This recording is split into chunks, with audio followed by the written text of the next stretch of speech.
కళ్యాణ్ బలమైన కేసీఆర్ గారిని అడగాలంటుంది. నేను ఆదిలాబాద్ నుంచి హైదరాబాద్ దాకా నడుచుకొచ్చి చూపించిన పవన్ కళ్యాణ్ బలం ఏంటో చూపిస్తాను మీకు తెలంగాణలో.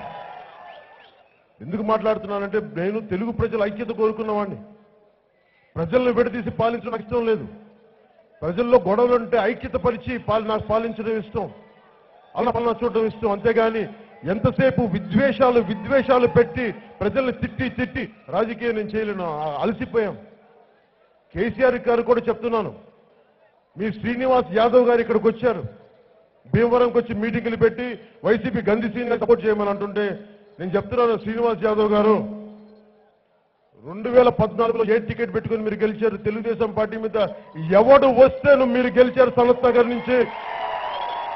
ఆ రోజున నేను సభకు రాకుండా ఉండుంటే ఒక్కసారి మీ పరిస్థితి ఒకసారి ఊహించుకోండి. మొత్తం మా జన సైనికులు మొత్తం స్టేజ్ ని వెళ్ళిపోవడానికి సిద్ధమయ్యారు. ఆ రోజున ఫోన్లు మనకి శ్రీనివాస్ యాదవ్ గారు ఎక్కడ, పవన్ కళ్యాణ్ గారు ఎక్కడ ఖుషీలో చెప్తారు కదా, హలో అంటే హలో. అలా శ్రీనివాస్ యాదవ్ గారు పవన్ కళ్యాణ్ గారు ఎక్కడ, పవన్ కళ్యాణ్ గారు ఎక్కడ వస్తున్నారు స్వామి, వెయిట్ చేయండి. మళ్ళీ కేసీఆర్ గారిని తిట్టిన వ్యక్తి నా ముందు మళ్ళీ ఈ రోజున వచ్చి భీమవరంకి వచ్చి ఆంధ్ర వాళ్ళని తిట్టిన శ్రీనివాస్ యాదవ్ గారు మళ్ళీ భీమవరంకి వచ్చి ఏ ముఖాన్ని పెట్టుకుని వచ్చి అడుగుతారండి గంధి శ్రీనివాస్ గారు చేయమని చెప్పి.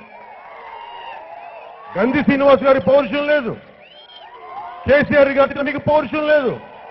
అరే మా ఆంధ్ర ప్రజలకి గౌరవం ఉందండి, ఆత్మగౌరవం ఉందండి. ప్లీజ్ దయచేసి విభజన రాజకీయాలు శ్రీనివాస్ యాదవ్ గారు మీరు మానేయాలి. పద్ధతి కాదు ఇది.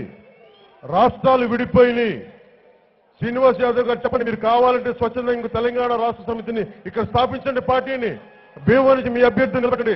కావాలంటే గంధి శ్రీనివాస్ గారు నిలబెట్టుకోండి, నాకేం అభ్యంతరం లేదు. మీరు చీకొట్టిన జగన్మోహన్ రెడ్డి గారిని మళ్ళీ సపోర్ట్ చేస్తా ఉంటే, జగన్మోహన్ రెడ్డి గారు నిలబడ్డారా? ఆందోళన తిడతా ఉంటే భయం ఆయనకి. కేసీఆర్ గారంటే నాకు గౌరవం ఉందని భయం లేదు.